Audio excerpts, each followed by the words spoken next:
চায়নারা কত সুন্দর জিনিস আবিষ্কার করেছে। তাদের তৈরি একটা মশা মারা যন্ত্র, এটা সাধারণত 5 ভোল্ট দিয়ে চলে। সেটা হচ্ছে আমরা বাসা বাড়িতে যে মোবাইল চার্জার আছে সেটা মাঝে ইউজ করতে পারি। এই ইউএসবিটা এখানে জাস্ট ফিট করে দিয়ে জাস্ট আমাদের প্লাগে দিয়ে দেবো। আমরা প্লাগে দিয়ে দিলাম। এর উপর একটা সেন্সর সুইচ আছে, আপনারা দেখতে পাচ্ছেন। এই সেন্সর সুইচে যদি টাচ করি তাহলে ভিতরে একটা ফ্যান আছে, সেটা অন হয়ে যাবে।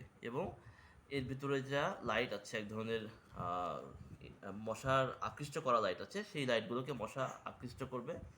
এবং মশা এদিকে যখনই আসবে ফ্যানগুলো মশাকে টেনে ভিতরে নিয়ে যেয়ে মেরে ফেলবে। তো আপনারা চাইলে এটা ব্যবহার করতে পারেন। আমি এখানে সেন্সরে টাচ টাচ করছি, আপনারা দেখুন। দেখুন আমাদের মেশিনটি অন হয়ে গিয়েছে এবং দেখুন ওর ভিতরে ফ্যানটা চলা শুরু করেছে। লাইটের কারণে দেখতে পাচ্ছেন না, কিন্তু ভিতরে ফ্যান চলা শুরু করেছে। আপনার অন্ধকার রুমে এবার রেখে দিতে পারেন, দেখবেন আপনাদের রুমে মশাগুলো সব উধাও হয়ে গিয়েছে। ধন্যবাদ।